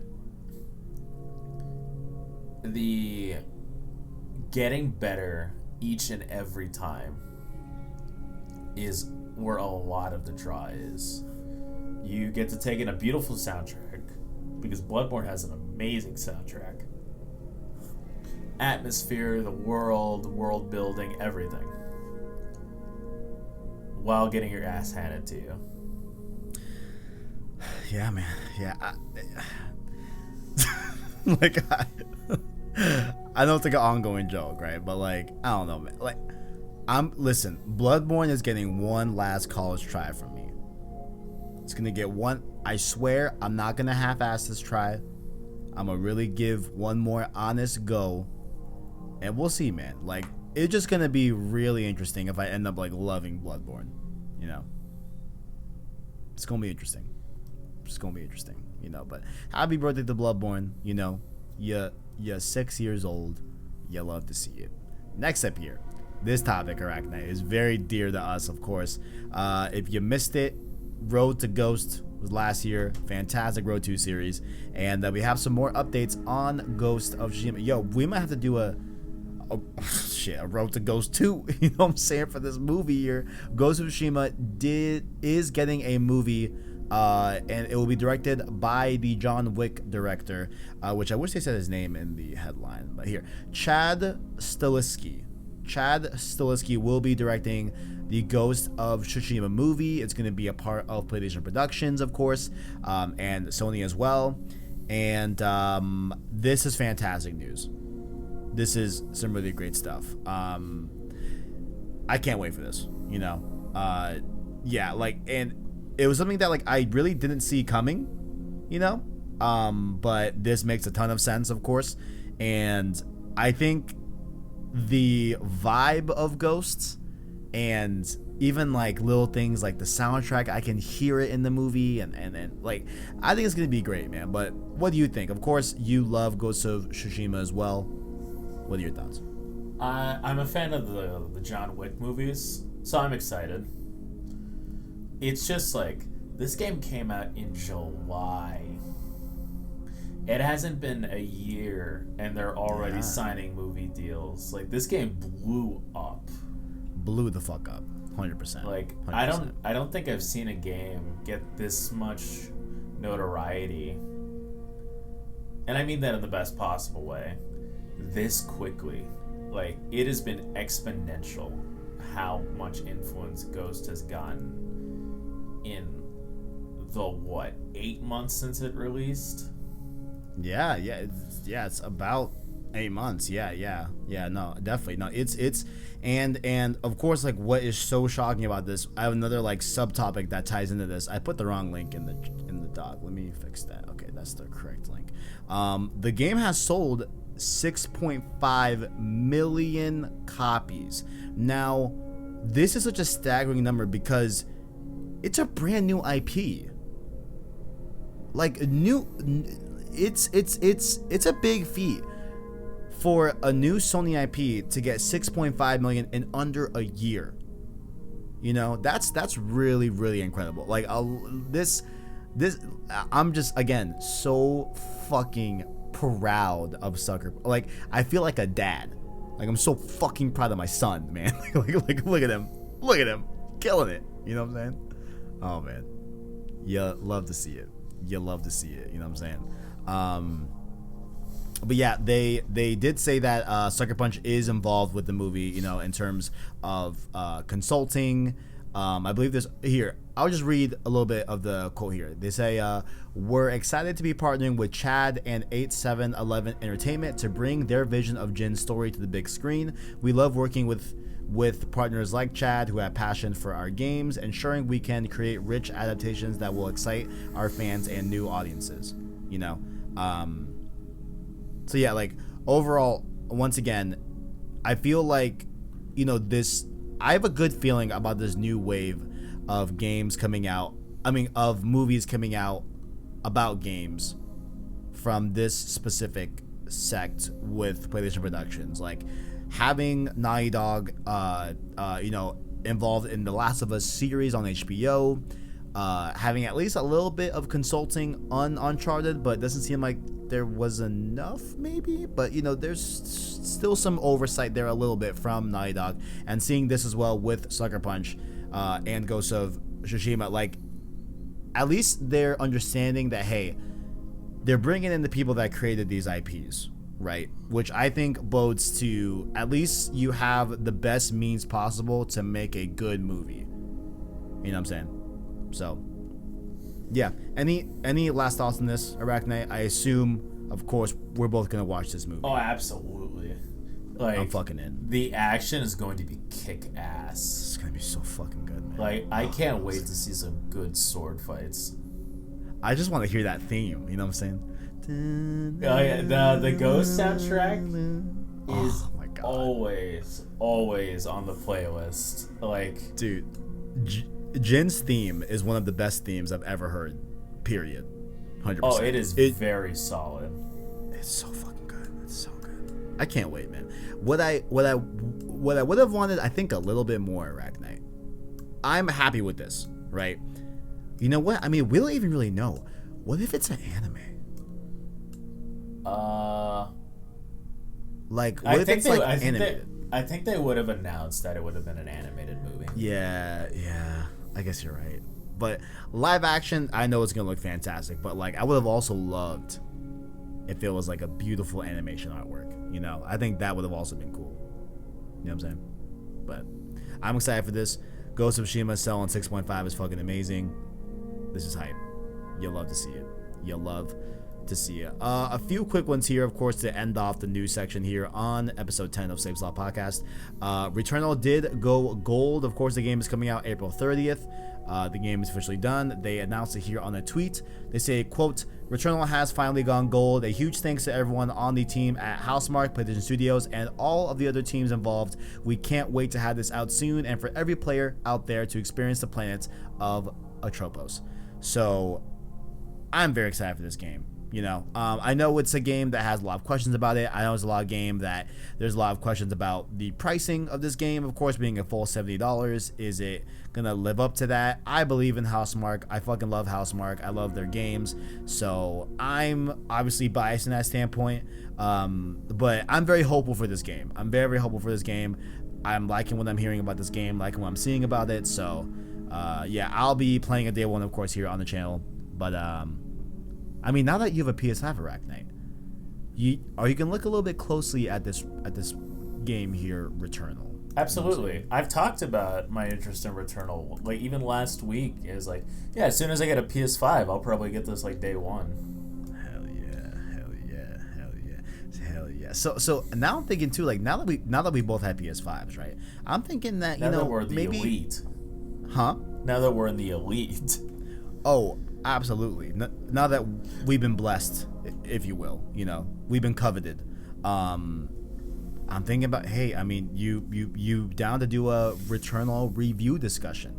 Of course, we've done review discussions for Road 2 series, but Returnal's not going to get a Road 2 series. You know what I'm saying? Like, I think it could, but I don't know. That one in specific, I'm not feeling the Road 2 series about Returnal, and I think I want to keep the Road 2 series to like really big budget PlayStation first party games, which this is not a first party game. You know what I'm saying? Even though I did one for Road to Final Fantasy VII Remake, which is not a first party game, but that series did not go that well. Did not plan that one that well. So would you be down to do like a little bit of maybe a review discussion or first impressions on Save Slot? Absolutely. Yeah. I think that'd be a comfortable way to put those different things for sure. So yeah, definitely. As like a topic of the show, whatever, or question of the week. Yeah. Yeah, absolutely. So very excited for Returnal, and of course expect more thoughts when the game comes out from your boys over here on Save Slot, of course. Next up here, this one got me excited, man. there's been a word going around that Kojima Productions are ready to announce their next game, quote, quite soon. So this comes from a YouTube channel called AlHub, which was reported by Video Game Chronicles, I guess. They say, they were asked about the developer's next project, those being Kojima Productions. He says here, quote, well, yeah, I am doing something for sure, and I could tell you probably that we can announce it quite soon. That was a weird way to say that, but yeah. Wait a minute. Let me see. Oh, shit, it's not anybody. The person that said this quote is an artist at Kojima Productions. I'm an idiot. I'm an idiot. He was doing an interview with VGC that ended up on the YouTube channel. Gotcha. Okay. You know, ArachKnight, it helps when you read the full context sometimes. You know what I'm saying? Absolutely. Definitely helps. What I think I want to ask you is, do you want a new IP or do you want a game that's with an existing IP? Whether it be a sequel or just, him returning to another franchise that's already established. What do you want, ArachKnight? Does he have any franchises that he has because I know that MGS is a property of Konami. You're right.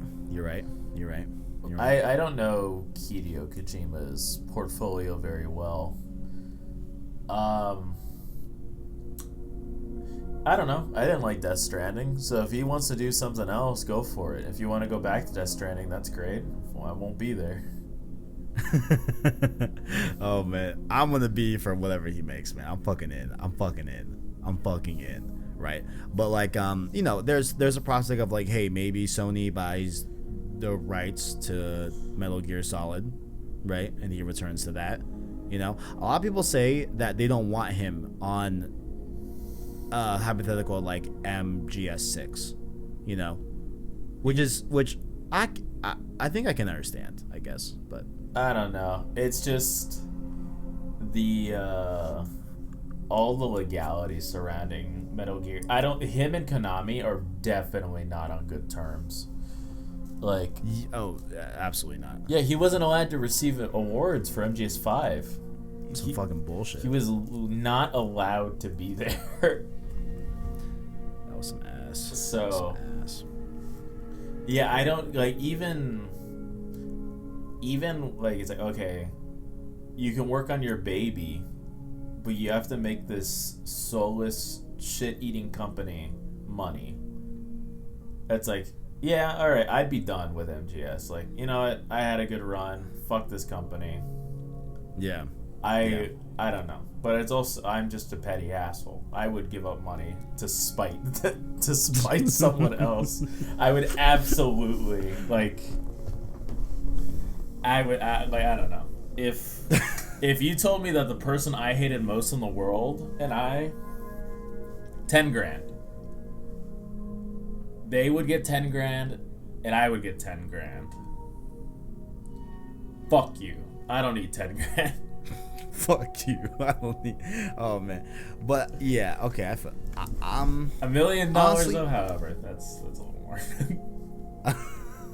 that would be a hesitant fuck you. Yeah, $1 million. I don't know if I'm turning down $1 million, but how much spite do you have? Definitely a little bit here and there. I have very selective spite.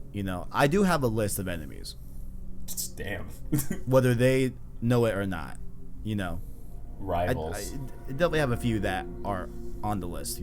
Perhaps a Death Note, you could call it. Bro? Huh? Bro? Yeah, no, it's kind of too much. Yeah, it's a little much. I've never seen Death Note, but I'm excited to one day watch Death Note. It's pretty good. Yeah, no, I watched it. Okay. I definitely liked them. Yeah, a complete side note as well. A little small side note. We have My Hero Academia. I think the new season's out today. Hype for that. I haven't caught up in a long time. I love me some My Hero. Can't wait to watch that. But yeah, I love Death Stranding. I know I'm in the very unpopular opinion, but I don't give a fuck. Okay, Death Stranding was fire. Big fan. So I would be I'd be down for a Death Stranding 2. Well, okay, first off, I'm gonna play whatever he makes next. I'm there day one, obviously, right? Number one. I would like a Death Stranding 2. I think that'd be cool to see him go further into that world that he made. But I think I would like even more to just give me something new. Give me just I think I would like more a new IP to be made, to be honest, you know. So I think that's where I'm at. But of course, we will cover what the hell gets announced with Kojima and the words quite soon. That sounds like a like a E3 state of play type deal to me personally. But we'll see. We shall see. Lastly here, this one we can just go over kind of, very, very briskly and quickly. We did get the BAFTA awards over the week, and of course, to no surprise, Sony did sweep, as per usual, but they didn't sweep Game of the Year, I'll read a few of these off. Game of the Year did go to Hades, which is pretty cool to see that game get that award for sure. But there's a lot of different awards that Sony won, like animation to Part 2, audio to Ghosts, British game, which that's a weird category, but that went to Sackboy. There's a EE Game of the Year. Is that the fuck is EE Game of the Year? Huh. Does that have something to do with accessibility? I don't know. But yeah, so a bunch of awards Sony got. You already know the drill. Cool stuff. Do you have any like additional thoughts you want to give ArachKnight to the Sony? Sony completely sweeping at BAFTAs. It's deserved. Like, they definitely some high quality games the last year. I don't agree with Hades. I remember. I put a little bit of a hot take in the Discord yesterday. Wait, you put a wait. I remember what I said. I could just repeat it for you. Okay, go ahead. I said that the more time I spend away from Hades, the more mid it gets. Yeah, I could not disagree. At least I'm happy with disagreeing with you on this, because I know a lot of people would disagree with you. No, fuck. To be fair. Damn. Like, hi then. I don't know. I respect the opinion. Like, I joke. It's just okay. So when I played through Hades the first time and I finished it, I was like, that was pretty fun. That I did the second time, it's like, it was a little less fun. So I did it with a different weapon. And it's like, all right, still getting a little less fun. It's like, oh, you got to do this 7 more times. It's like, okay. Interesting. So I finished it again and again and again and again and again. And then it was like the 6th or 7th time on that run. I was thinking about it. I was like, what if I just look up the ending online? Like, I don't care anymore. Oh, man. And I was like, whatever. I'm this far in. I might as well just finish it. So, finished it a few more times. By the 10th run, I was just like, get this over with. I don't care anymore. Fuck you. I'm done here. It's like, fuck you. It's like, oh, mom, or it's like, oh, end of the game. Like, wait, everything else happens. Like, that's great. I don't care. And then just Alt F4 and uninstalled it. It's like, I don't care anymore. Like, visually, it's fun. The soundtrack's fine. Like, it's, the combat's fine. It's nothing special. Like, gameplay wise.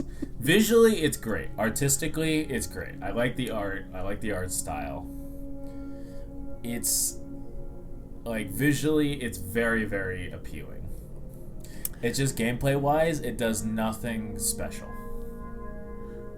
All I gotta say is that, look, man, I feel like we have such great chemistry. because how do we do disagree. Yeah. No, I think it's because we disagree. There's a lot of podcasts out there that they just agree back and forth. It's an echo chamber. And it just gets kind of stale. I'm glad we have some sauce.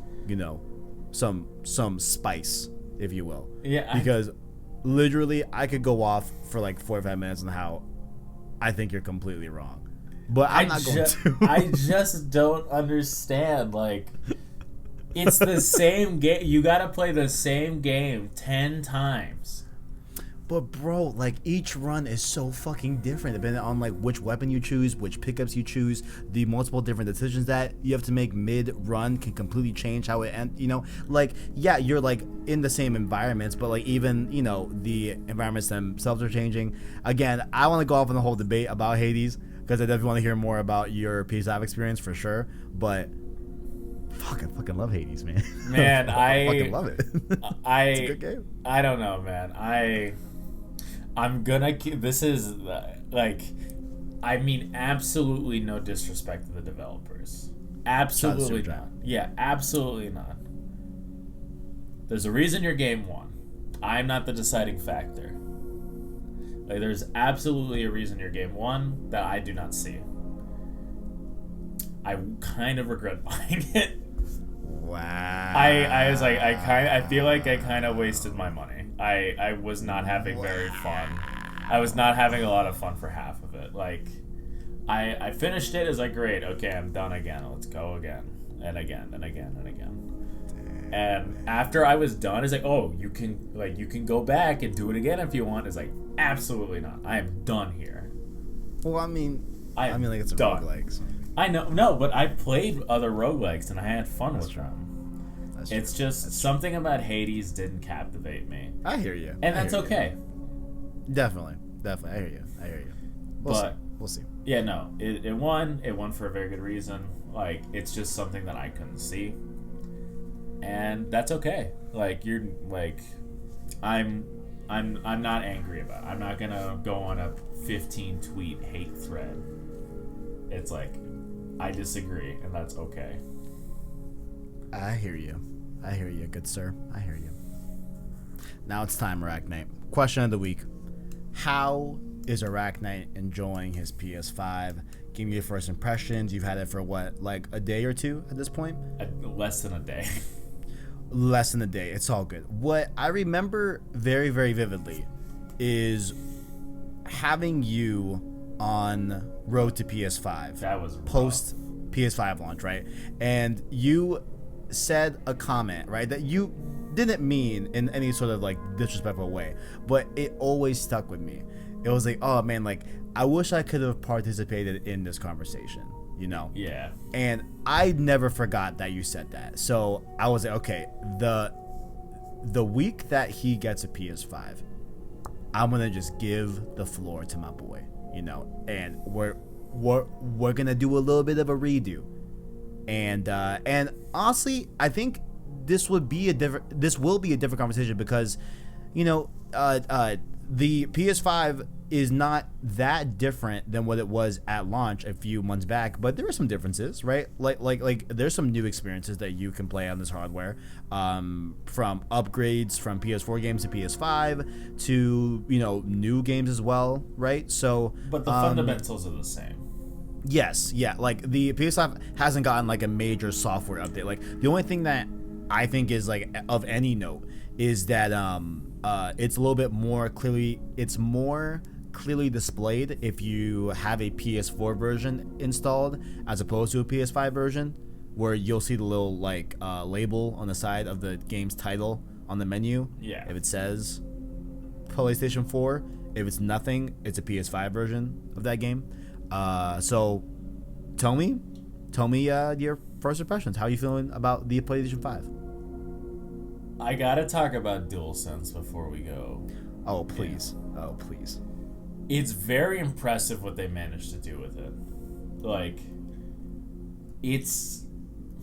Maybe I had my expectations up a little too high because everybody was talking about it like it was the second coming.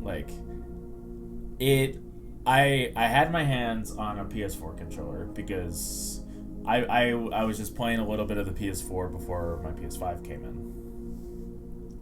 And the rumble was what you'd expect from a controller rumble. Like, nothing special. But when I got my hands on the DualSense and I got, like, directional vibrations of varying intensities, it was interesting. It was impressive technologically. So you played Playroom, just to be clear for the Yes. audience. Yes, okay. I did play Playroom. And having that kind of adaptive, like, technology to what's going on in the game is impressive. I am not impressed with the triggers. Like, it's like, oh, a varying resistance. I don't feel a difference, but maybe it's because I'm not used to paying attention to how much pressure I put on a trigger with, let's say, an Xbox controller or a PS4 controller. But it doesn't feel any different. Like, I'm web slinging through Spider-Man, and it just feels like it's not like it's fighting me, or like, I know it's not going to be like a struggle, but it doesn't feel any different. I just press the trigger down, and he shoots a web, and I hold it until I need to go. Yeah, it's not as apparent in Miles Morales specifically. I do know that. Like, there are other games that like really dial into it. The most recent one would be Avengers. I actually have kind of an amendment on my thoughts on the triggers, to be honest. It's not like I don't like them. I find myself turning them off a lot quicker, right? Like, I have them off for Avengers, which is a single player experience that's not competitive at all, right? Besides, like, you know, with your friends and you're doing like a mission or whatever, it's not like a competitive game. So that was like one of the instances, like, at launch where I'm like, okay, cool, I'll have the triggers on if it's not competitive. But I turned those motherfuckers off for Avengers, man. Like, I'm it's not like I don't like the trigger stuff, but I am finding myself turning it off a lot quicker as I have the PS5 more, you know? So yeah, that may be indicating subconsciously that, like, I don't like the adaptive triggers, like, maybe as much as I thought I did, you know? But I do like the back texture on the controller where the grips are. Yep. It's you know that those are PlayStation symbols, right? Yeah. Yeah, hell yeah. That looks cool. I definitely like the feeling of the controller in my hand. Mm-hmm. It's like I have a PlayStation 4 controller in my hand, and it feels natural because it's something that I had been using for a long time. But there's just something a lot more satisfying about the size difference of the PS5 controller. It feels sturdy. It feels more comfortable in my hand, and the white has grown on me a lot. The light on the the white controller. Oh, the white controller. Oh, yes, same. Yeah. The white and black has grown on me because when I got my PS5, I was like, I might send this in to get painted. Mm-hmm. And I was like, maybe not. Yeah, I'm in a similar boat, man. Like, it's like, yeah, I talked a lot about how, like, hey, I might get the black side panels for the console. The white is pretty clean, though. It looks really cool, man. I like it. I really like the look. I really do. It has grown on me a lot. I kind of wish we still had the colors for the sacred symbols, but it works with the white. If the controller was black with no sacred symbol colors, I would be a little upset. But since it's white, it fits. Yeah, I still wish they never did away with the colors of the symbols on the controller. And I mean, at minimum, I would have loved the logo on the console to have those. Yeah, the colors. Yeah. But yeah, definitely. But it's all right. The controller, I love the controller. I think it's great. The UI is great. It's clean. It's innovative. I should be able to turn off my console by holding the PS button. Why isn't that a feature? It was one of the first things I noticed. Yeah. Yep. Everyone. Yep. Yep. I haven't done it in a while. Like, I've been properly acclimated. Yes. But it took a while. I was still doing it. I know I was still doing it in like February. Yeah. It's 100%. It's something I'll definitely get used to as time goes on. But I appreciate the speed. I didn't realize the significant difference in just overall quality. It's a very impressive jump, because from PS3 to PS4, I'm not talking graphical fidelity because it's a hardware thing, but just in small optimizations like that, there wasn't a huge jump. Like DualShock to DualShock 3 to 4, along with the UI in PS3 to 4, and small things like that, there wasn't a significant jump. But with the PS5, like we talked about on Road to PS5, there was a clear sense in speed and efficiency, and you can definitely tell. Like, it is front running. The user setup is very, very easy to use. It's very nice to use. Clean, simple, efficient, everything that I like. So far the console is everything I like. There isn't a single thing on the PS5 at the current moment that I have a single complaint about. It is a phenomenal console. It was definitely worth the hassle and the wait. And I'm excited to get my hands on more games and to really experience what this thing can do, because we're still really early on in its lifespan. We got years with this thing up and coming.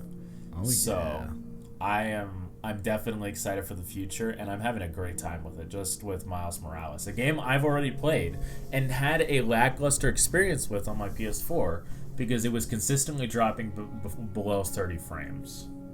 And I have no idea how I endured that when I am now currently playing at performance ray tracing, like 60 frames with ray tracing. How the hell did I deal with sub 30 and a lower resolution? I don't know how I did that, and I don't think I can ever go back.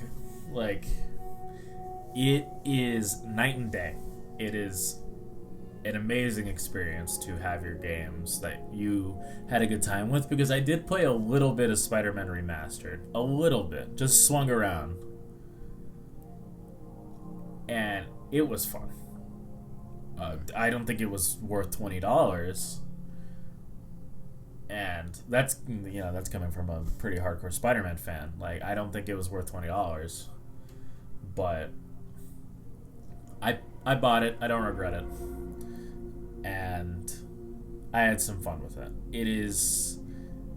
I'm very, very happy to say I already have God of War and Ghost of Tsushima installed, and I'm very excited to go in and play Ghosts again and to play God of War again at 4K 60. Yeah. There was something that I wanted to... Oh, okay.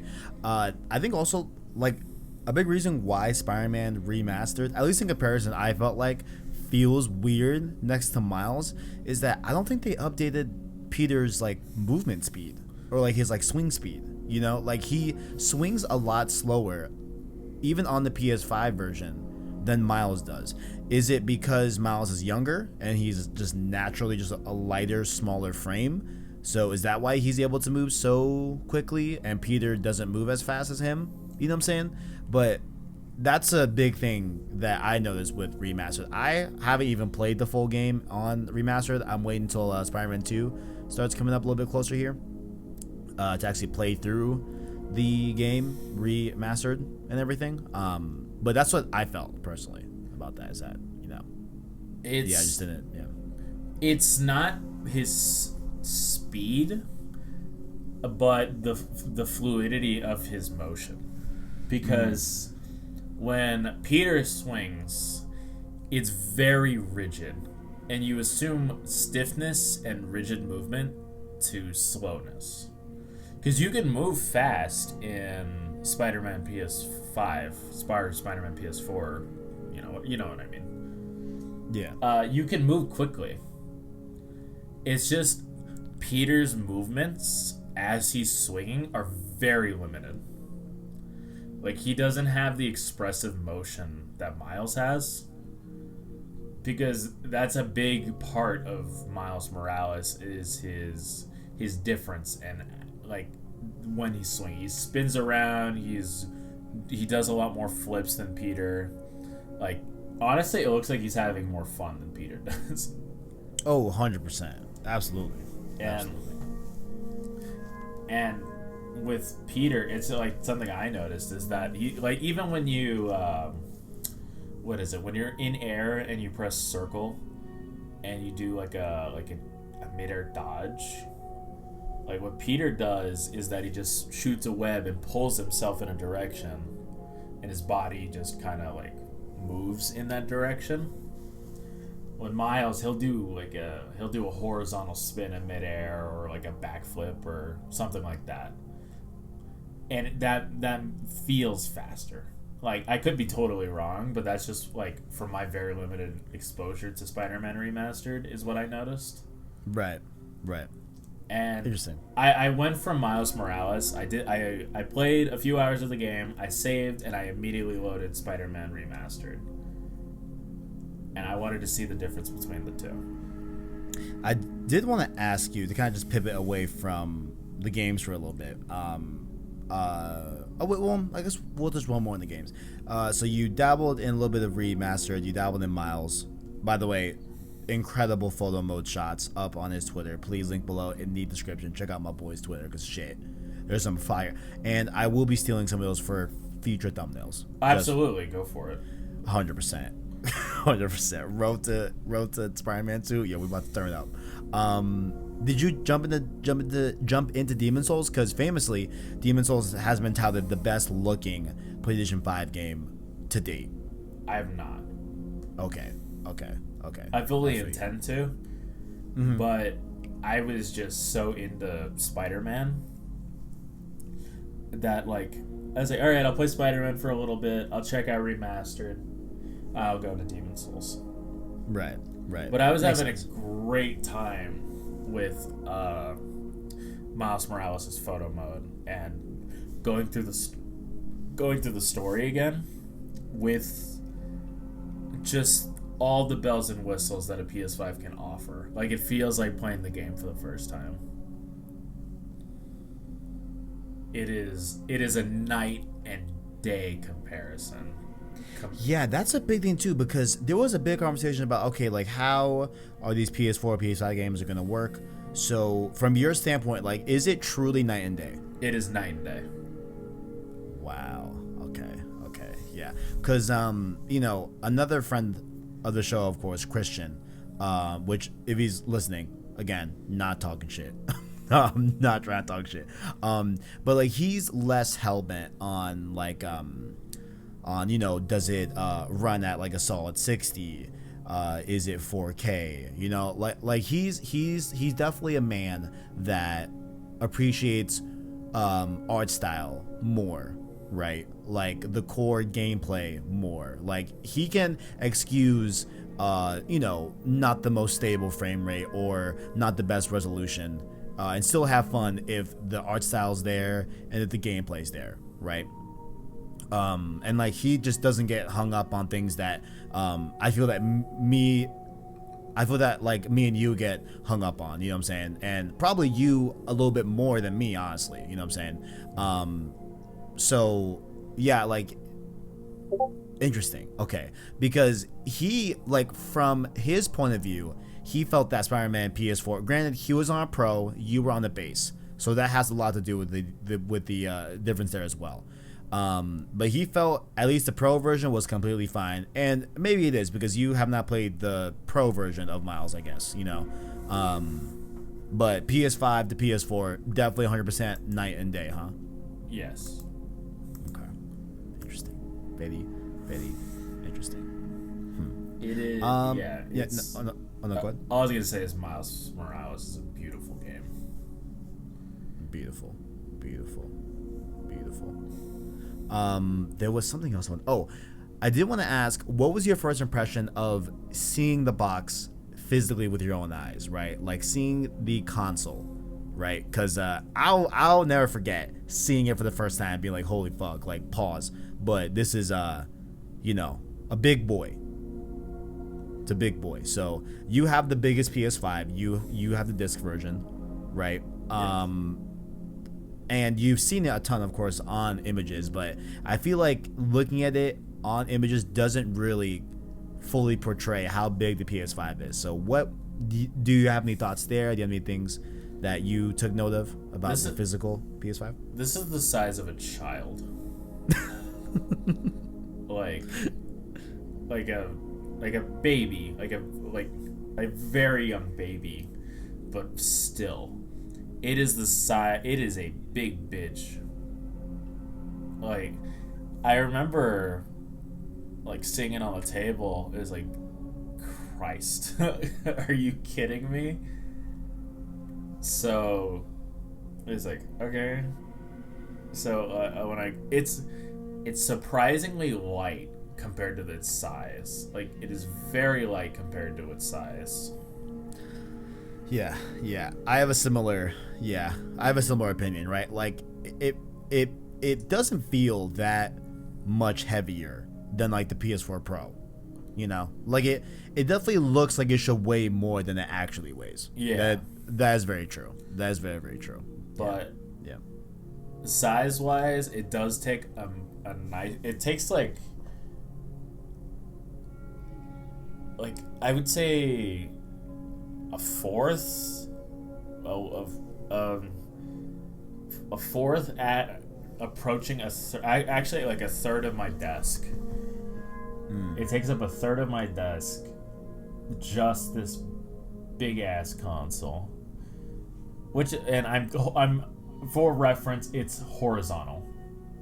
Yeah, that is a thing that I did notice from your pictures on Discord. Once again, link below in the description. Join that Discord to get first-hand impressions from ArachKnight himself.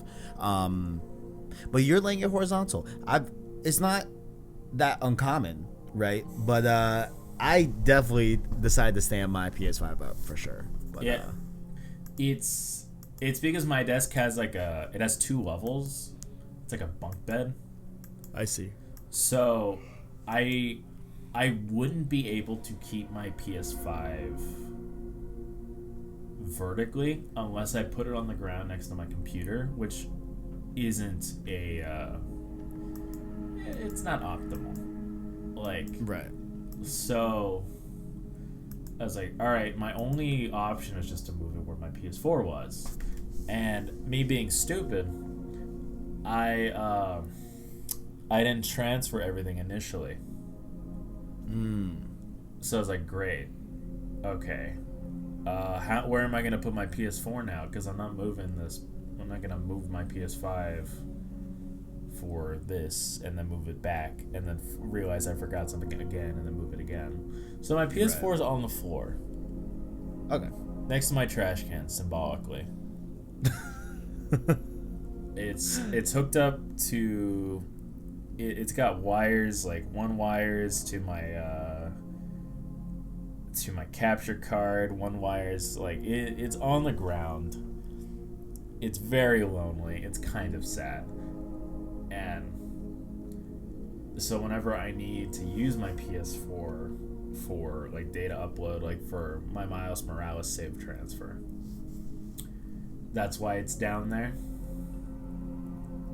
And it made me, I was thinking like maybe there's a way I can squeeze my PS5 on the ground. And then looking at my PS4 now, I was like, absolutely not. Absolutely not. So it's just gonna stay here horizontal on my desk, which is fine. Like, I don't have an issue with it. It's just getting to the back ports is a pain.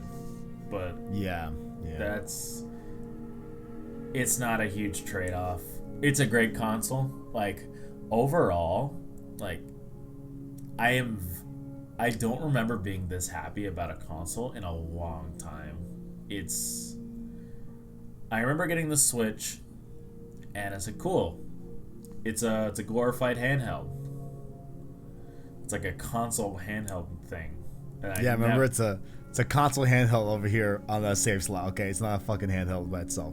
Yeah, no, it's a console. Fuck you. I don't care. It's a console. I don't care. You're not gonna charge me $300 or whatever for a handheld. And I remember getting it. It's like, wow, this is kind of cool. And then the novelty wore off, and now just collecting dust. Sorry, Switch, kind of. The PS4 I remember getting. I was like, yeah, this is cool. It's a little chunky, but it's cool. And then there were no games, and then I was like, alright, this is less cool. And I got the Xbox One, and that was, I remember getting it. It's like, I as soon as I opened the box, it's like, I made a mistake. Damn. I made a huge mistake with the Xbox One. It is no longer in my possession. I didn't give it away. I left it at a house where I can no longer visit. Right. Oh man. I left it at an ex's house. Yeah, I hear you. And I honestly don't really care. Like, it's like, she can have it. I don't care. You could tell me that my Xbox One got run over. It's like, damn, do you have the video? Like, that's the most enjoyment I would have gotten out of that console. Damn. But like, this PS5, overall, yeah, go ahead. All I was gonna say is very, very happy with the PS5 in terms of UI, in terms of the games out and the games in the future. It is a very promising future for the console, and I'm very happy to finally be part of the ride. Hell yeah. It is the end of March. I have been trying since November. Which, hey, I mean, dude, I was getting kind of worried, like, yo, is he gonna have one for, like, integrate? At least, yeah, like, at least integrate. Like, come on, like, you know? But, hey, it's here, it's home. Very, very excited to see that, man. Very, very excited to. Already unfollowed Wario 64. I don't need that negative energy on my timeline anymore. Like, damn, the man. PlayStation Direct account that I followed, all those accounts cleansed. I don't care. I do not care. I'm not one of them anymore. I'm part of the elite. I do not care. Hell yeah. Hell yeah. It was all right. Do you remember when you graduated and you got to delete the apps that you needed for school? Oh my god. That breath of relief. Or it's that like serotonin. It's like, I don't need these anymore. That was the same feeling I got when I let go of Wario 64. God bless him. God bless his efforts to help those. But I'm built different now. I don't need. True. It was great. It was it was like a weight off my shoulders until the next person. I like, unless somebody else needs help getting a PS5, then I'm back in there. Yeah, I at least in my like immediate friend group, I think I have 2 people that are still actively looking for PS5. So I'm still kind of on the hunt for those homies, you know. But yeah, hey. Yeah, but hey, we got arguably not even arguably, like, the top of my list was to get you a PS5, you know, for, of course, work purposes. Absolutely. Like, this PS5 getting ran off as a work expense. Bro, I roll off my PS5 in my taxes, you know. Ooh. You know what I'm saying? Like, no, I mean, we can. Oh, we absolutely can. Yeah.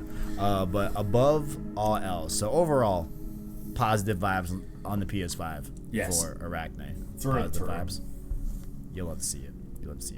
Well, this is great. Like, we've entered a new chapter in Save Slot. You know.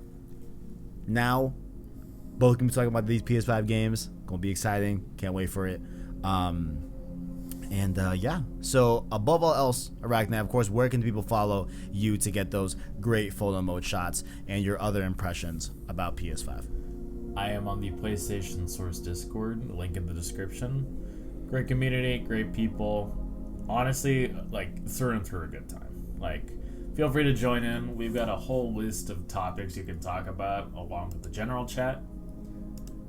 And it's just join it. Like, that's it. That's all I got to say about the Discord.